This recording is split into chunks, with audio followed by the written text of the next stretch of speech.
Hey, if you're in the market or you just got a Luba, I wanted to kind of share some of my methodology that I have employed for how I break up how Luba mows my yard, and kind of share some of the ideas that went into what I'm now doing. You can see I've got my schedule here, and I've got like my side yards, which is like this north side yard and a south side yard. I have them set up Monday, Wednesday, and Friday, and you can see I have it like 0 degrees, 10 degrees, negative 10 degrees, and this all makes sense here in a minute. And then on my front yard, I have it set up to do Tuesday, Thursday, and Saturday at 10 a.m. every day, and I can do like a negative 30, a positive 30, and a positive 70, and I occasionally will just go in and edit these and change these degrees, but you can see they're more of a angle than how I have my side yard, and I'm gonna show you why that is here in a minute. And then I have my very back of my lot that I do on Monday, Wednesday, and Friday as well, after my Monday, Wednesday, and Friday mowings in the morning. So here's how this all goes. I have this long, narrow zone out to the north of my property, and I have this long, narrow zone to the south of my property. Now, off of my property, this is actually a cornfield that lines two sides of my yard. That's why the back of my lot looks a little weird, because my property actually ends like right about here, but the farmer's machinery is so big, he can't come in here and turn and go at an angle. He has huge equipment. So it's like this big, angled thing. So I mow some grass over here that isn't actually mine, just to keep my yard looking nice.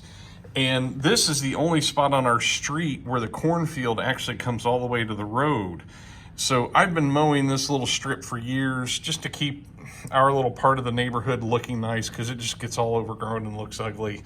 And you can see that it's real narrow, and my north side is real narrow, and my south side is real narrow. And I set those at pretty shallow angles, because if you cut this at a real high angle, the mower spends as much, if not more time turning than it does actually mowing. So if you do real shallow angles, it has more time to just turn around and do longer runs, as opposed to a lot of little shorter ones. At one point, I was trying to do everything with the same angle. So if I mowed this one at 80 degrees, then this one would be mowed at 80 degrees, this at 80 degrees, this at 80 degrees, everything. And I just saw it was taking so long for this side and this side to get done, and this thing, that it was just sucking up a lot of time. And I try to mow as much as I can when it's not wet out. So I don't mow until 10 a.m. I try to be done by 8 p.m. So trying to hit that window of time, I found that it was beneficial to maximize my mowing time.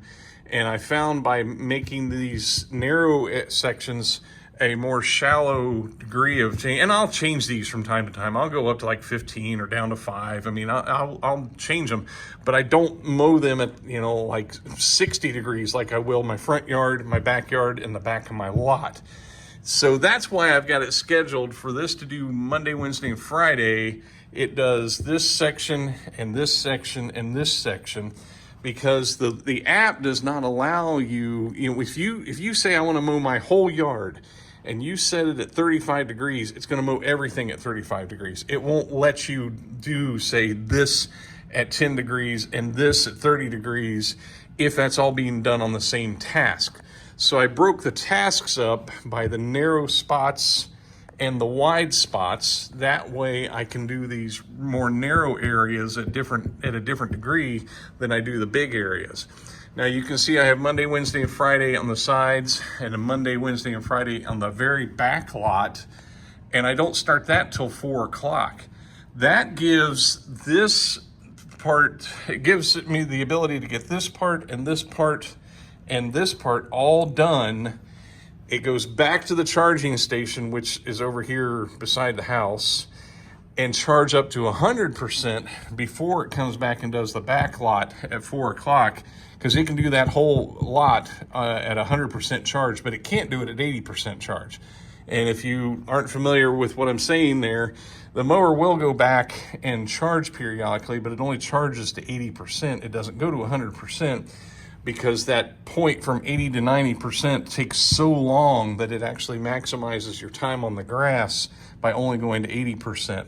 So what I found is that if I let it do those in the morning, and then by the afternoon, it can start at 4 o'clock at 100% charge, and it comes from over here, goes, mows that whole thing, and then goes back and goes in there. So that's kind of some of my methodology. Oh, in my backyard, this part is actually in a fence.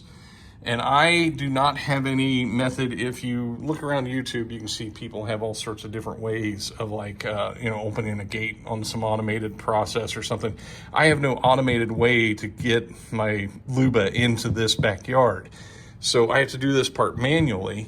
And what I have found is if I pick the days like my Tuesday, Thursday, and Saturday, that it only does the front yard, and there's this little section, I should have drawn that on here too, there's this little section of grass right here in the front of my house, but I let it mow that and that at 10 a.m., and then by the time I get home from work, I can go out on Tuesday, Thursday, and Saturday and let it into my backyard to mow that while I'm around the house.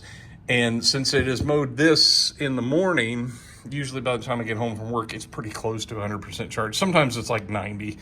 And it can do this whole backyard area on one charge and doesn't have to go back and forth. So that's some of my methodology in how I've come up with how I mow my yard and to maximize my time that I'm doing it on dry grass and not mowing wet.